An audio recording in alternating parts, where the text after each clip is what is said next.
वंदे मातरम मित्रों। श्री गणेश प्रतिष्ठा का यह पावन समय हमारे जीवन में नई ऊर्जा, नया उत्साह, नया प्रकाश भर दे। उसके लिए परम आवश्यक है कि हम सेलिब्रेशन और बाहरी भक्तिभाव से तो ओतप्रोत हों ही, लेकिन हमारी जो आंतरिक दृष्टि है, उसकी सूक्ष्मता है, उसका व्यापक संचार बाहर और भीतर दोनों तरफ होना चाहिए मित्रों।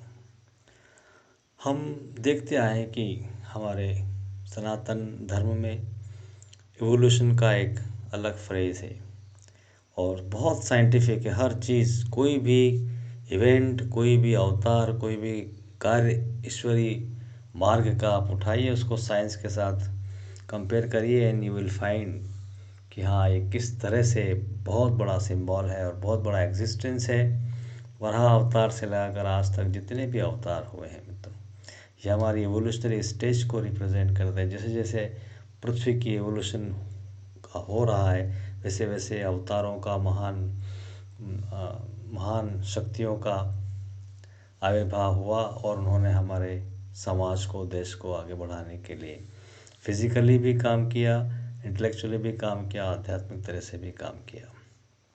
और ये कार्य सिर्फ उनके रहने तक ही सीमित नहीं है, उनके जाने के बाद भी हर पल इस एवोल्यूशनरी प्रोसेस का एक कार्य चल रहा है मित्रों। ये समय होता है जब हम हमारी सूक्ष्मता, हमारी अंतरात्मा की तरफ डाइव कर सकें और उस पर्टिकुलर एलिमेंट को फोर फ्रंट पे ला सकें मित्रों।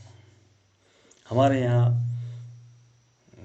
हल्दी का उपयोग किया जाता है देवताओं को का आह्वान करने के लिए, किसी शुभ कार्य के लिए हल्दी के चावल पेश किए जाते हैं।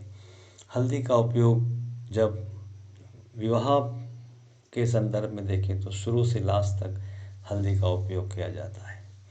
ये सिर्फ मात्र हल्दी का उपयोग फिजिकली नहीं है, हल्दी के अंदर वो नेचर है कि it brings your soul content to the forefront, to the physical level. हमारी जो अंतरात्मा में जो तत्व है, उस तत्व को शरीर के बाहर के हिस्से तक लाने की ताकत है। इसीलिए हल्दी का लेप लगाया जाता है, चाहे वो भगवान की मूर्ति हो, चाहे मनुष्य हो, चाहे जो भी जिसको इन्वोक करना है, उसमें हल्दी का पुट दिया जाता है। एक मैं उदाहरण दे रहा हूँ कि एक एलिमेंट, एक चीज़ कितना आध्यात्मिक दृष्टिकोण से साइंटिफिक है कि जो नया जीवन जीने वाले हैं, जो कपल, उनके जो आत्मा की क्वालिटी है वो फोर फ्रंट आए, वो उसका आह्वान है मित्रों।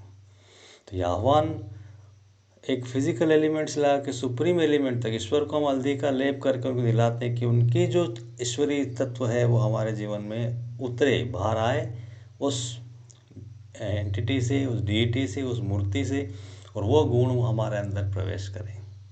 तो ये आत्म तत्व के इन्वोकेशन का, आत्म तत्व को बाहर लाने का समय होता है मित्रों। चाहे वो गणेश जी का ये पर्व हो जिसमें 3 दिन, 7 दिन, 10 दिन अपने अपने परंपरा के अनुसार लोग जीते हैं, चाहे नवरात्र हो, चाहे दशहरा हो, चाहे कृष्ण जन्माष्टमी हो, चाहे रामनवमी हो, सारे पर्व यही कार्य करते हैं। और स्वतः जितना हमारी चेतना गहराई में होगी, उतनी ही ज़्यादा हम उसका बेनिफिट ले सकते हैं। सेलिब्रेशन इज़ मस्ट, पर सिर्फ सेलिब्रेशन करके थक के और अवचेतन में न गिर जाए मित्रों।